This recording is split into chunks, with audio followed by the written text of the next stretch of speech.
বিসমিল্লাহির রহমানির রহিম আর আসসালামু আলাইকুম সবাইরে জানাইলাম আর দেখলা তো কিতা বানাইয়া রাখছি পাবদা মাছ কই মাছ এখানো বানাইয়া রাখছি আর শিম রাখছি গাছর আর বাগানোর ডুগি তুললা আজকে একটা পাতলা সুটকি সিরা করবো তো ওগুলা শেয়ার দিলাম তোমাদের সাথে অবশ্যই ভালো লাগবো তো ওখানে দেখানি গাছর শিম খাটিয়া ভিজাইয়া রাখছি আর ডুগির পাতার কয়টা আলু এক বউলের মাঝে ডুগিরে বাছিয়া আলু কাটিয়া ভিজাইয়া রাখলাম আর পাবদা মাছ আর কই মাছ বানাইয়া লবণ দিয়া একটা বউলের মাঝে ভিজাইয়া রাখছি। তো অবশ্যই আজকের যে রান্নাগুলা শেষ পর্যন্ত তাহকা দেখতে পারবা কিভাবে সিলেটি পাতলা শুটকি শিরা বানাই হাতে মাখানো, আর অবশ্যই তোমাদের ভালো লাগবো। তো বিসমিল্লাহির রহমানির রহিম একটা কড়াই বইলাম আর তারপরে কি দিব, কড়াইয়ের মাঝে তেল দিব পরিমাণ মতো আর বয়েল করা পেঁয়াজ রাখছি। দেখলানি কীভাবে পেঁয়াজরে বয়েল করি, পেঁয়াজগুলো কাটিয়া দইয়া একটা হাঁড়ির মাঝে লবণ দিয়া পানি দিয়া পেঁয়াজগুলারে বয়েল করি, কারণ আমার রান্নার সময় খুব ইজি হয়। আসলে কথা বলতে অনেক কষ্টর, কারণ খুব আর শ্বাসকষ্ট। তো এখন কি দিলাম দেখলা, আমার পরিমাণ মতো 3 চামচ হইব তেল দিলাম আর তেল গরম হইব আর 1 চামচ বয়েল করা পেঁয়াজ দিব। আর পেঁয়াজ দেওয়ার পরে কী করবো, একটু নাড়াচাড়া করি, ফ্যাট ফ্যাট করিয়া কিতা করে ফুটুর ফুটুর ডাকিয়া আমার উপরে আইয়া সিটা পড়ে। এখন ডাকনা দিয়ে আমি ডাকিয়া রাখতাম হইব। তো যারা যারা ফাঁসে থাকিয়া কষ্ট করিয়া আমার সাপোর্ট দিরায় তোমরা ধন্যবাদ জানাই সকল সময়। আর দেখছো পেঁয়াজ দেওয়ার পরে এখন 4 চামচে 2 চামচ পরিমাণ লবণ দিছি, কারণ পেঁয়াজ যে সময় আমি বয়েল করি তো পেঁয়াজের মাঝেও লবণ দেওয়া থাকে, কারণ পেঁয়াজগুলা সিদ্ধ হইতে করিয়া কী করি লবণ দেই একটু, নাইলে তো পেঁয়াজগুলা আস্তে আস্তে থাকবো। তো পেঁয়াজ যে সময় বয়েল করি পানি দিই আর একটু লবণ দিয়া পেঁয়াজরে বয়েল করি গিয়া। তখন কী করছি, লবণ দেওয়ার পরে দিয়া দিছি আধা চামচ হলুদ গুঁড়ো আর 1 চামচ মরিচ গুঁড়ো আর বল সারি পাউডার দিয়া দিলাম 1 চামচ পরিমাণ। তো ওগুলা দেওয়ার পরে কী করবো, একটু নাড়াচাড়া করবো হালকাভাবে। আর নাড়াচাড়া বালা করিয়া কিতা করবো, শেষে এক ফুটা পানি দিতাম হইব গিয়া। তো মশলাটা বেশি বাজা হয় তরকারির, আসলে খাইতেও খুব স্বাদ লাগে। তো মাঝে মধ্যে বেশ করে মশলাটা কষিয়ে নিই, কারণ সব দিন তো আর হাতে অনেক সময় থাকে না। কোনো দিন জটফট করে রান্না করি আর কোনো দিন শান্তশিষ্টভাবে রান্না করি। তো দুঃখিত হইও না কেউ, গলা কফ করলাম গিয়া, কারণ অসুস্থ তো কী করবো। এই যে হলিডে গেছিলাম আর জার্নিংয়ে শরীরটা খুব অসুস্থ করিয়া নিছে। তখন একটু পানি দিলাম অল্প, যে মশলাটা আরও একটু কষিয়া নিই। আর তারপরে কী করবো, খাইটটা জানে রাখছি ভিজাইয়া শিমগুলা ভালো করে ধুইয়া নেই। আর শিমগুলা দেওয়ার পরে মশলার মাঝে দিয়া দিব, এড করবো আর কি, যুক্ত করবো ওটার মাঝে। আসলে এই যে নতুন গাছর শিম সত্যি অনেক মজা লাগে খাইতে, মিষ্টি মিষ্টি একটা গ্রান করে শিমের মাঝে। আর আমার তো শুটকি পছন্দ না নিগিয়া, তো শুটকি দিয়ে শিম দিয়ে রানলেও আমার অনেক ভালো লাগে খাইতে। যে সময় একটু সরসরা হয় শিম আর শুটকি দিয়ে তরকারি রানলে তো আমার অনেক স্বাদ লাগে খাইতে। তখন একটু ডাকনা দিয়া ডাকিয়া রাখি, আমার উপরে আইয়া পের করিয়া কী করে সিটা পড়ে গিয়া। তখন মশলাটা আরও একটু খসিয়ে যাও, তারপরে শিমগুলা দইয়া এখন আস্তে আস্তে দিলাম। তো দেখলা তো মশলাটা কত সুন্দর হয়েছে কালার, আসলে মজাদার হয়েছে তরকারি রান্না করার পরে গিয়া। তো এখন কি করছিলাম, শিমগুলারে ভালো করে দইয়া একটা ক্যালেন্ডারও নিয়া পানি জড়াইছি। দেওয়ার পরে কিতা করলাম, একটু নাড়াচাড়া করিয়া একটু পানি দিমু গিয়া, কারণ শিমটা আরও খসাইলাম না, কিছু খসিয়ে নিলাম না। তো মশলা তো এত সময় খসিয়ে নিছি, তো এর জন্য এখন শিমের মাঝে একটু পানি দিমু, দিয়া নাড়াচাড়া করিয়া ডাকনা দিয়া কিছু সময় লাগি ডাকিয়া রাখমু। আর শিমটা একটু খসিয়ে গেলে কী করমু, পাবদা মাছগুলা লবণ দিয়া দইয়া ভিজাইয়া রাখছি, তো ওগুলারে দইমু আর দইয়া পরে এড করমু। তখন দেখছেন একটু পানি দিলাম শিমগুলা খসিয়া যাইবা লাগি। আর এখন একটা ডাকনা দিয়া ডাকিয়া রাখমু কিছু সময় লাগি। আর ভালো করে একটু উতরাইয়া গেলে কিতা করমু, পরে আইয়া মাছ এড করমু। তো ফাঁসে থাকলে দেখতে পারবা কিভাবে রান্না করলাম। আর সবাই তো রান্না করেন, আসলে অনেকের রান্নার দরুন তো অনেক যে যেমনভাবে ভালো পায়, আসলে সবাইও সুন্দর রান্না করে, মজাদার হয়, দেখা যায় তো তরকারির কালার যে জেলা ভালো পায় খাইতে ওগুলো রান্না করে।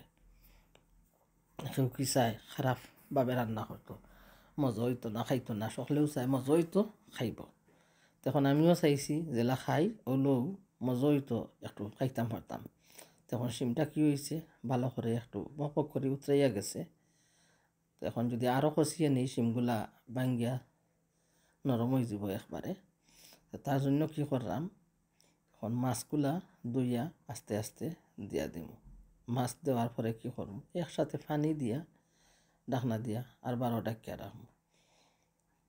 কইবাই তোমরা তোমরা যদি খোয়া কি যে রঙ্গিলা যে মজা হয়েছে তোমার তরকারি দেখতে দেখা গেছে আর কি, আসলে তোমরা তো খাইরাই না, কিলা দেখবাই, শুধু দেখরায় রান্না কিলা করছি। তো অনেক খুশি লাগবো আর কি যে আমার ভাই বোন আমার নাতিনো সাহেব হয়েছেন যে সুন্দর আমি রান্তাম পারছি গিয়া।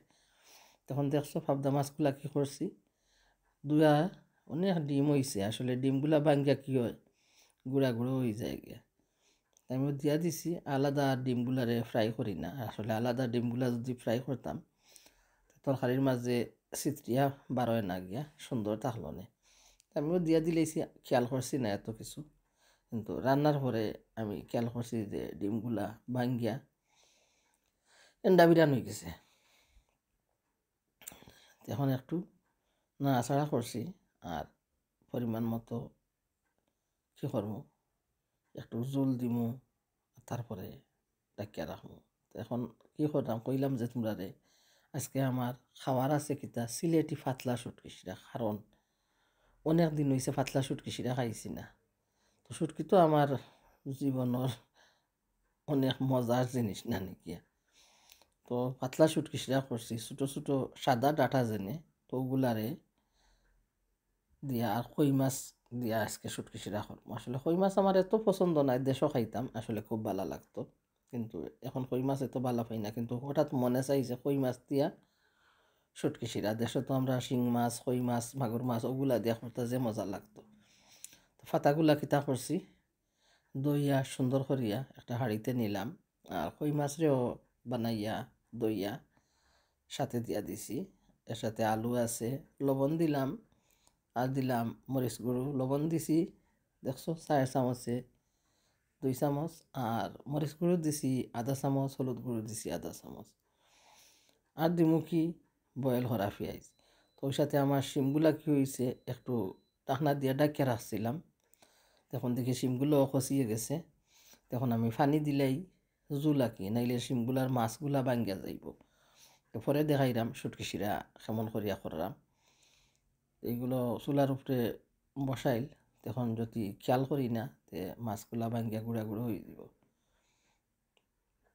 আমার পরিমাণ মতো জুল দিয়া আমি ঢাকনা দিয়া ডাকিয়া আর বাড়াইলাম শুটকি শিরা তোমরা দেখাইমু কিলা রান্না করছি আজকে। তো শুটকি শিরার মাঝে আসলে যদি নাগামরিচ থাকে আসলে খুব মজা লাগে খাইতে। তো আজকে শিম রান্না করবো, আজ আর বাখর পাতা দিতাম না, হই না আমি শিমের মাঝে এত বাখর পাতা দিই না, কারণ শিমের গোড়ানগুলা থাকতো, আর লুবিউরির মাঝে এগুলা বাখর পাতা দিলে যে তরকারির একটা গ্রান, এটা আমি পাই না। মাঝে মধ্যে দেই না, দেই না, মাঝে মধ্যে দেই, মাঝে মধ্যে দেই না। তখন দেখরা কি পরিমাণ জল দিলাম, আরও একটু জল দিতে হইব, কারণ মাছটা তো খসিয়া যাইতো। তখন দেখরা কি করছি, দেওয়ার পরে এখন আমি শুটকি শিরা লাগি পেঁয়াজ বয়েল করা পেঁয়াজ জেনে, তখনও 4 চামচে 2 চামচ বয়েল করা পেঁয়াজ দিয়া দিলাম। দেওয়ার পরে হাত দিয়া কি করবো, ওগুলারে একটু মাখিয়ে নিমু আর একটু পানি দিমু, আর দেওয়ার পরে চুলার মাঝে বসিয়ে দিমু। বসাই মগে চুলার মাঝে, বুঝছো নি? তে আমার মা তোমরা বুঝরাই নি, খইও যদি বুঝো, আর যদি বুঝো না খইও। তো দেখছো পানি দিছি, এখন হাত দিয়া কি করবো, একটু নাড়াচাড়া করিয়া নিই। তো একটা আলু দিছি চুলাইয়া, আর একটা আলু দিমু কিতা বাকল সুদ্ধা। আসলে বাকল দিয়া খাইতে আলু আমার অনেক পছন্দ লাগে। আলুর বাদা যেটা কি আমার খুব খাইস আলুর বাদা খাইতে। তো একটা আলু দিমু বাকল সুদ্ধা। তো দেখায় খাওয়ান চুল দিছিলাম, আর এখন বক বক করে উতরাইয়া গেছে। আস্তে আস্তে চুলার গ্যাসও বন্ধ করিয়া দিব। তো যে কইছিলাম পাবদা মাছের ডিমগুলা যদি আলাদা ফ্রাই করিয়া দিতাম আসলে সুন্দর থাকতো। তো ডিমগুলা বাঙ্গিয়া কি হয়েছে, এন্ডা বিরানোর মতো চতুর্দিকে জোর জোড়া হইয়া ছিটকিয়া গেছে। তা কী করবো, নিজে খাইতাম কিচ্ছু হইতো না, সরম না এত। তো আসলে মজাদার তরকারি হয়েছে, তোমরা সাথে শেয়ার করছি, অবশ্যই ভালো লাগবো তোমরা গিয়া। তখন আমি চুলার গ্যাস বন্ধ করবো ইটার, আর আমার শুটকি শিরা রেডি করিয়া তোমরা দেখাইলাম। তো যারা ভালো লাগে চেষ্টা করবাই, দেখবাই ওগুলা রান্ধে খাইলে অবশ্যই মজা আছে গিয়া। তখন কি করছি, একটা নাগামরিচ, বড় একটা নাগামরিচ গাছর দিয়া দিলাম, আর একটা আলু দিছিলাম চুলাইয়া, একটা আলু দিয়া দিলাম এখন আনা চুলাইয়া। এখন কি করলাম, চুলার মাঝে বসাইয়া দিলাম। আর সিমর তরকারি দেখছো হইয়া গেছে, মাশাআল্লাহ কইবা সকলে, খুব সুন্দর একটা কালার হয়েছে। আর গাছর সিম তো এত গ্রান, খুব স্বাদ। আর তো বিসি বাইনছে না নি, বিসি সিমর মাঝে থাকলে আসলে খাইতে মিষ্টি মিষ্টি লাগে। এখন চুলার গ্যাস বন্ধ করে দিলাম, সিমর তরকারি হইল। সবাই খাইয়া যাইবাই, দেখিয়া যাইবাই, সাথে করে নিয়া যাইবাই। আর এত সময় আমার প্রিমিয়ারও যারা সাপোর্ট দিলাই তোমরা অসংখ্য ধন্যবাদ। আর দেখরা শুটকি শিরা লাগে কি করলাম, এখন কয়টা শুটকি ভালো করে ধুইয়া নিলাম, আর তারপরে গরম পানি দিয়া খেটলো বালা করে উতরাইয়া পানি দিয়া ভিজাইয়া রাখছিলাম ডাকনা দিয়া ডাকিয়া। তো শুটকিগুলা আস্তে আস্তে গলিয়া গেছে আর খাটাগুলা সরিয়া গেছে। তখন আমি দেখমু আমার শুটকি শিরা উতরিয়া গেছে কিছু। তখন আমি শুটকির পানি দিয়া দিব, আর যা জোল লাগে একসাথে দিয়া নাড়াচাড়া করিয়া ডাকনা দিয়া ডাকিয়া রাখবো। বেশি ডাকিয়া রাখলে কি হয়, পাতাগুলা খালটি ধরিলায়। আর যদি ডাকনা খুললিয়া রান্না করা হয় পাতাগুলা সবুজ দেখা যায়। এখন আমি আস্তে আস্তে শুটকির পানিগুলা দেনা শুরু করছি। শুটকির পানিগুলা দিয়া এই শুটকির বোলটা আরবারও শুটকির যে খাটা গোছা আছে ওগুলারে আরবারও একটু পানি দিয়া দইয়া নিমু। আর সেই পানি ফুটাইন কিতা করবো, পানিটুকু শুটকি শিরার মাঝে আরবারও দিয়া দিব। যে শুটকির খাটাগুলা রয়েছে এগুলোর মাঝে এখনো গ্রান রইয়া গেছে। তো আরবার আরও একটু পানি দিয়া বউলটা ধুইয়া নিমু। আর শুটকির খাটাগুলা তো আরও কিছু শুটকির গ্রান থাকবো, তো জোল ফুটাইন দিয়া দিমু শুটকি শিরার মাঝে। দেওয়ার পরে কি করছি, ভালো করে ঢাকনা দিয়া ডাকিয়ে রাখছিলাম। আর এখন বক বক করে উতরাইয়া গেছে। দেখা তো কত সুন্দর হয়েছে। আসলে মরিচ গুঁড়ো কমাইয়া দিছিলাম, তার জন্য বেশি লাল হয়েছে না, কিন্তু নাগা মরিচে গিয়া জাল বানাইছে। খাইতে আসলে অনেক মজা হয়েছে। পাতলা শুটকি শিরা একটা খাওয়া খুব মজা লাগে। আর পাতলা শুটকি শিরা রান্না করলে সাথে সাথে খাইলে গরম ভাতর লগে খুব স্বাদ। যখন আস্তে আস্তে চুলার গ্যাস বন্ধ করে দিব, আর গরম গরম ভাত দিয়া এইভাবে শুটকি শিরা খাইবা সবে, দেখবা কত মজা লাগে। আর হইবা বাইবি নকল কিলা লাগছে। আসলে অনেক কষ্ট দিছি, অনেক লম্বা একটা ভিডিও। তো যারা ভালো লাগে যতটুকু পারো দেখবাই, সাপোর্ট দিবাই। আর যারা যারা শেয়ার করায় ধন্যবাদ, যারা যারা লাইক দিরায় তোমরা অসংখ্য ধন্যবাদ। আসলে খবর লাগে বেশি মারতাম পারি না। তো আজকে ওখানে ওগুলা দেখাইয়া বিদায় নিলাম। তো আল্লাহ হাফেজ সবাইরে। দোয়া করবা, আশা করি পরবর্তী কোনো রান্নার রেসিপি নিয়ে আইমু। অবশ্যই তোমাদের কাছে ভালো লাগতে পারে। আর যদি আজকের এই রান্নাগুলো ভালো লাগে অবশ্যই কইবাই কমেন্টও। আসলে মনটা অনেক খুশি হয়, তোমরা এত সুন্দর সুন্দর কমেন্ট করো, অনেক ভালো লাগে যে ভালোবাসার মানুষ তোমরা পাশে আছো। কথার মাঝে কোনো ভুল ত্রুটি হইলে প্লিজ ভাই বোন ক্ষমা করে দিবাই। তো আজকের মতন ওখানেও শুটকি শিরা দেখাই সীমার খারি দেখাইয়া বিদায় নিলাম। সবাই ভালো থাকবাই, সুস্থ থাকবাই, আগামী ভিডিও লাগি অপেক্ষা করবা। যদি আমারে বন্ধু করিয়া রাখো অবশ্যই তোমাদের কাছে নোটিফিকেশন যাইব।